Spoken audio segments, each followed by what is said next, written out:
Assalamualaikum warahmatullahi wabarakatuh. Waalaikumsalam warahmatullahi wabarakatuh.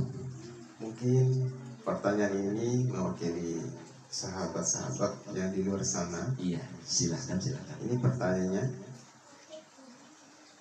air tertelan ketika wudhu dan masuk ke telinga ketika mandi. Jadi hukumnya gimana Pak Ustaz? Silakan Pak Ustaz. Terima kasih. Memang ketika kita berpuasa harus mempunyai ilmu tentang puasa.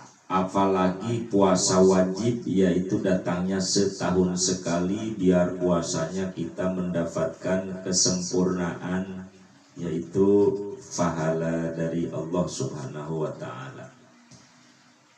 Pertanyaannya, kemasukan air ketika kita berwudu, berkumur-kumur, ketelan atau ngisep air di bagian hidung keisap, batal atau tidak puasanya. Atau yang kedua, ketika kita mandi ada yang masuk air ke telinga atau ke bagian hidung dan lubang-lubang yang lainnya, batal atau tidak, bagaimana ini? Jadi wala yuktiru bisabki ma'in, wala yuktiru, tidak batal puasanya, bisabki ma'in, dengan catatan ketelanjuran air, kemasukan air ke bagian mulut. Misalnya contoh, kita lagi berwudu, berkumur-kumur, ada yang ketelan, itu namanya sabkimai. Jadi ada yang keterlanjur, kelewat air masuk, batal enggak? Itu walayutiru, tidak batal puasanya. Atau orang yang mandi, baik itu mandi tabarut atau mandi junub pada siang hari.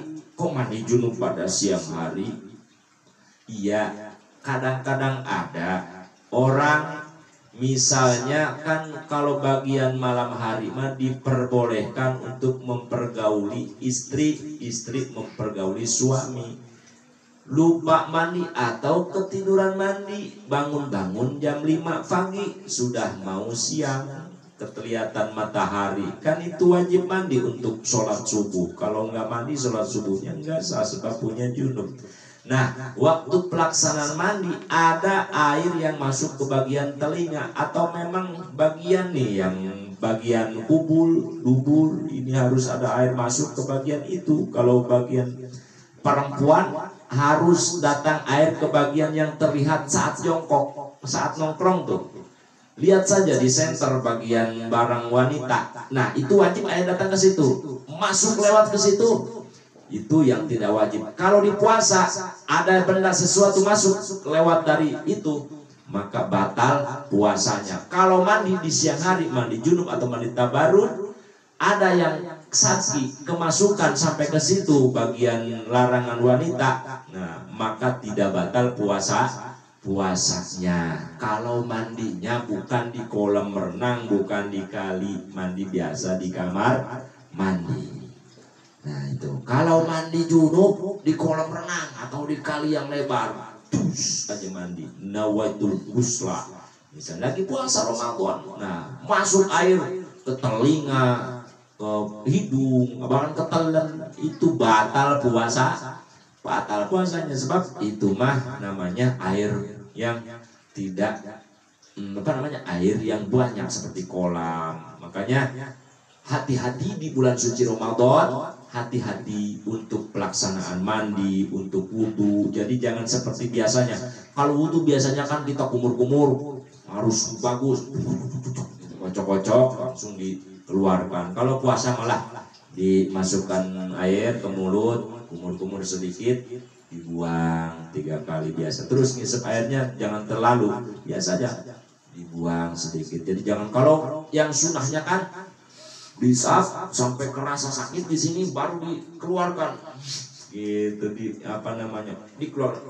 Nah itu sunnahnya bagus gitu kalau bukan puasa. Kalau nggak puasa, kalau lagi puasa mah sedikit keluarkan. Kalau ada yang keterlanjuran tidak batal puasanya. Jadi kesimpulannya Bapak, masalah ketelanjuran air masuk ke bagian lagi waktu wudhu, ke hidung, ke mulut, atau lagi mandi pada siang hari, mandi sunnah atau mandi junub, ketelanjuran air masuk itu hukumnya tidak batal. Jadi an-nahwi janabatin kahaidin wanipasin. Jadi seperti haid, mandi haid. Misalnya ibu-ibu nih, pertengahan puasa, awal puasa baru 2 hari dia datang haid. Setelah mendapatkan 7 hari misalnya, seminggu sudah beres, pas darahnya itu habisnya, head habis itu pada siang hari misalnya, kan wajib mandi. Nah ini ada air yang masuk ke bagian barangnya, misalnya lewat dari yang diperbolehkan masuk lebih dalam misalnya ke bagian itu, tidak batal mandinya, tidak batal puasanya, begitu. Syarat bilan dimasin bil ma'i, syaratnya tidak batal pun kalau tidak masuk mandinya seperti ke kolam renang atau di air yang banyak. Bilan dimasin.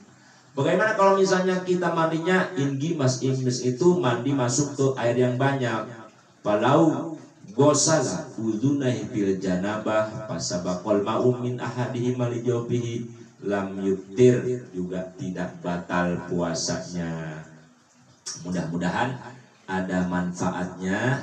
Jadi jangan ragu, teruskan, lanjutkan puasa, jangan pakai alasan. Assalamualaikum warahmatullahi wabarakatuh. Waalaikumsalam warahmatullahi